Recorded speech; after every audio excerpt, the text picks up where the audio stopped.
Hi everyone, welcome back. If you're new here, my name is Brittany. Today I'm sharing with you a sugar-free peach walnut bar recipe. This is a dessert.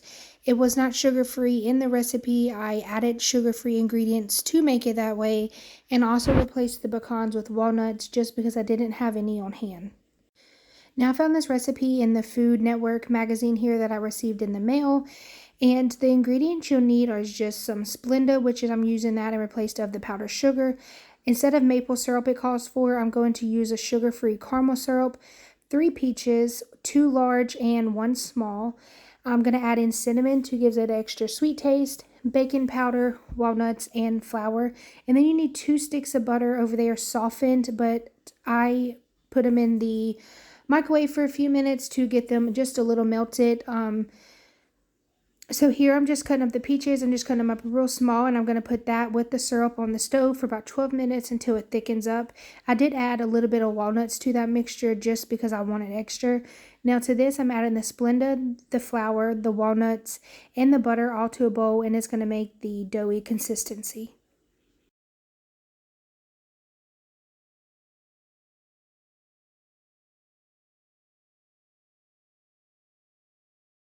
And you just let this simmer for about 12 minutes until it starts thickening together. Mine didn't thicken as much as it should have because I didn't use the maple syrup.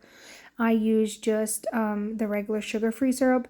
So if it don't get super thickened, that is fine. It turns out just as good as, if it did do everything it was supposed to.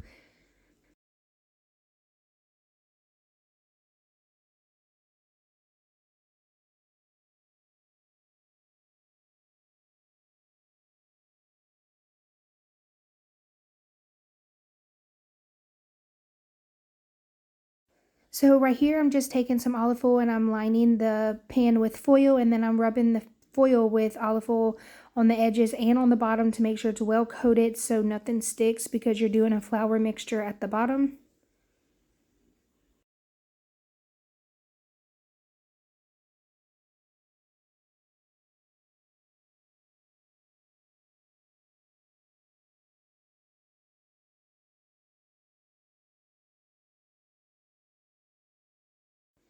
All right, so you're going to take about 3/4 of your dough here and you're going to make it fit and stretch it all the way to the bottom of the pan. At first, it may look like it's not going to get that way, but it will eventually. It took me a good 3 to 4 minutes to get it that way, but it will. You just have to keep stretching it out.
All right, so now you're going to pour this over the flour part.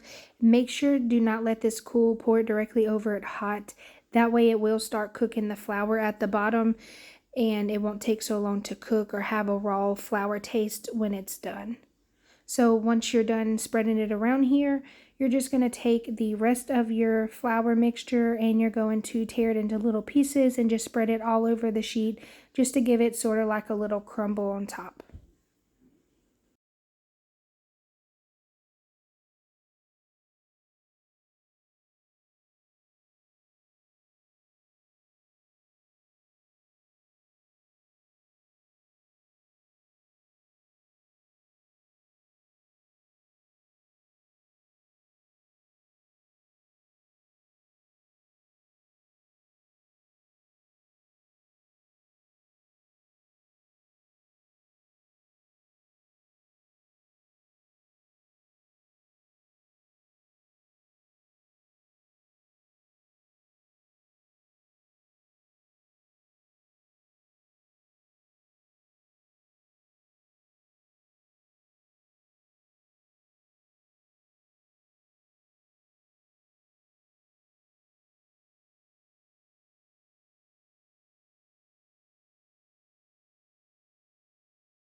All right, and this went in the oven at 350 for about 35 to 40 minutes. I think mine finished right at 36 minutes. They was getting kind of brown, so I went ahead and took it out.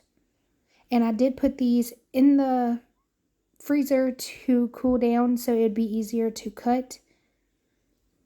And this is what it looked like when it came out. It does look like a lot of peaches, but once you cut it, you can tell that it's bars. And here it is out the freezer and cut into bars. Thank you guys so much for watching. I hope you try this recipe. Look in the description box for the full recipe below. I will have it typed out for you.